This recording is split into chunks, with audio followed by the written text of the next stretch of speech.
Let's talk Tennessee Titans. So DeAndre Hopkins is hurt. There's a lot of interesting things happening with the Titans. You know, they've got Will Levis heading into year 2 here. Off-season, some aggressive moves. Calvin Ridley, big signing, $23 million a year. They trade for L'Jarius Sneed and pay him over $19 million a year to play corner. Over the last couple weeks, they brought in Jamal Adams as a free agent, strong safety, and now over the weekend, Quandre Diggs, 1 year, a $5 million deal to play free safety, reuniting the Seahawks safeties there. So there's veterans. This defense is really interesting of just new veterans in Tennessee. But then on the offensive side of the ball, you have DeAndre Hopkins. And so this type of team that's, you know, skewing a little bit older now with a lot of their recent signings, DeAndre Hopkins has an undisclosed knee injury that's reportedly going to be a 4 to 6 week non-surgery type of injury. How big of a blow is this for the Titans? I guess it depends what shape he's in when he comes back. If it's 4 to 6 weeks, even if that puts him into the regular season, you know, misses a game or two, like, and he's back, say, week 3, but he's back 100%, I don't think it really matters. I don't think it makes much of a difference other than obviously the 2 weeks that he misses.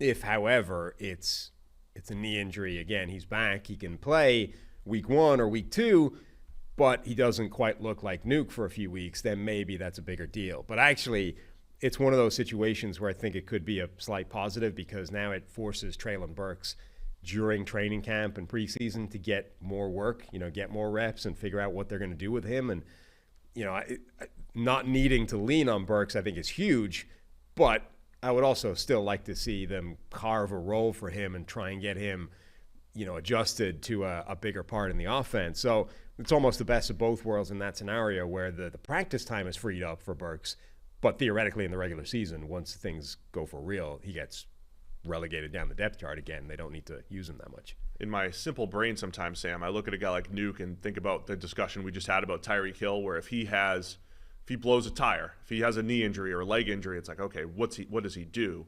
But if Hopkins has a knee injury, it's like, well, he's already lost the step. Yeah, he has, but now, so is it that big of a deal because he's so good at the catch point, and if he's not as smooth in and out of his breaks or he's not separating as much as he usually does that matter because he could still win? Yeah, I mean, so he's 32 now, and when you watched his tape when the Titans got him, you're like, okay, does he still have it? Because obviously the time in Arizona hadn't gone amazingly.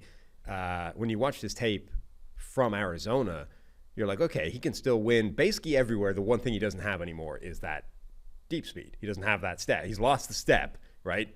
But he's so good at everything else, it doesn't really matter because he can still separate underneath. He can still make contested catches. He still understands defenses. You know, he can figure out where the gap is. He can open up the gap. He has everything except the ability to run the top off a defense. And even then, if you give him the shot, like if you throw him the jump ball, like Will Levis was willing to do, he can still make some of those plays. So it's not like the vertical threat is completely off the table. It's just that, like, by alignment, he's not moving the defense in that regard. Whereas Tyreek Hill lines up out wide in isolated formation, you know, on himself with a corner. That corner is going to change how he plays him relative to basically any other receiver in the league. And it's an auto target, right? Yeah. It's an auto deep ball to Tyreek Hill. So he's literally changing the defense simply by alignment, whereas Nuke Hopkins isn't doing that anymore. Now, again, that's not to say that target is off the table.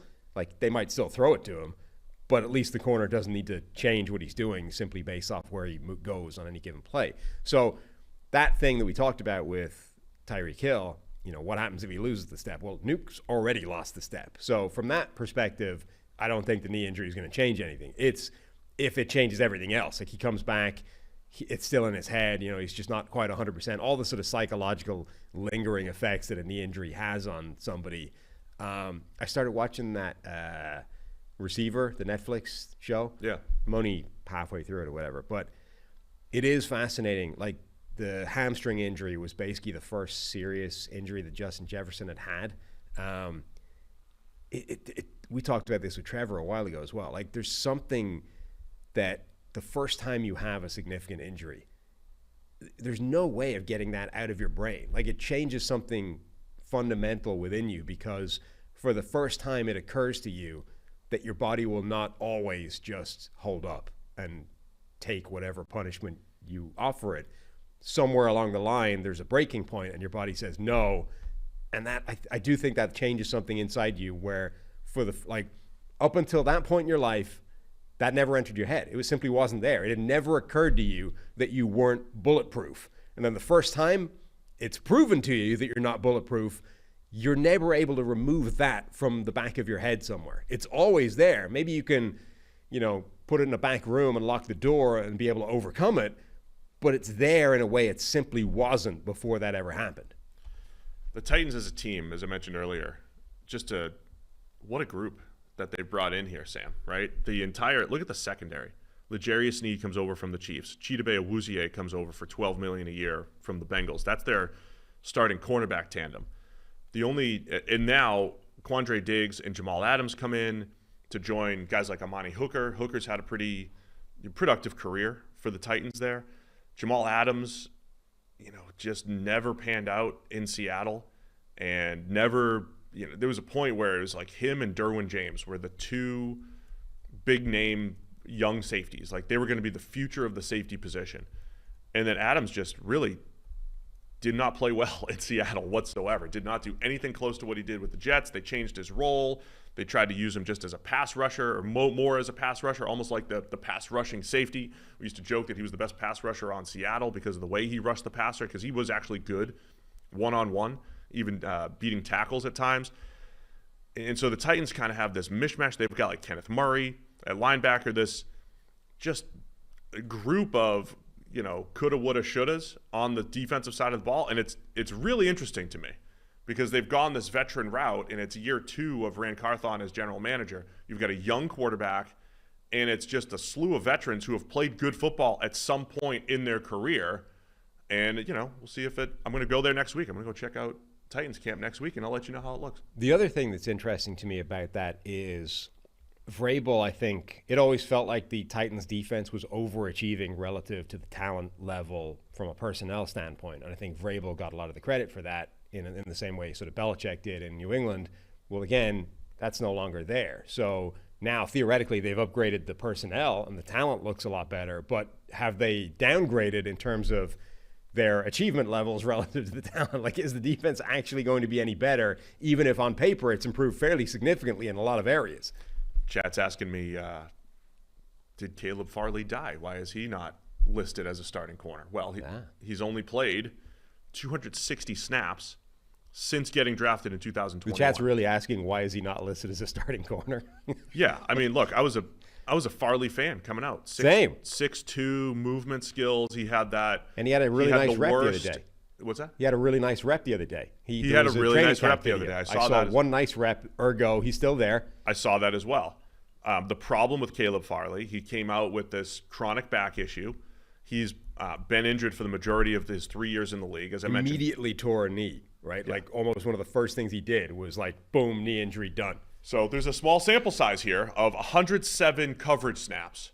Yeah. And in his 2 years, 2022, 34.7 PFF coverage grade, 40 grade last year on his 37 snaps. It's a tiny 3 years, sample. Right? Because 21. He missed all of 21. Right. So immediately done for the year, knee injury. Like first thing that happens to him is, you're missing your rookie year. And then the next 2 years is 100 and something coverage snaps. Yes. 107 coverage snaps across 3 years. Yeah. So that's why, is there still potential with Caleb Farley? Yeah, maybe. But relying on him, but you know the way they say, work. For some reason they've always said, and it's never been true, that you don't lose your job due to injury. Well, he lost his job due to injury. That's why he's no longer a starting corner. He did. And there's probably a reason that they went out and got L'Jarius Sneed for a lot of money, and Chidobe Awuzie paying him, as I mentioned, over $12 million a year across 3 years here. So, and Roger McCreary playing in the slot. So, yeah, it's going to be an uphill battle for Caleb Farley to see snaps for the Tennessee Titans. Yeah, they declined his fifth-year option.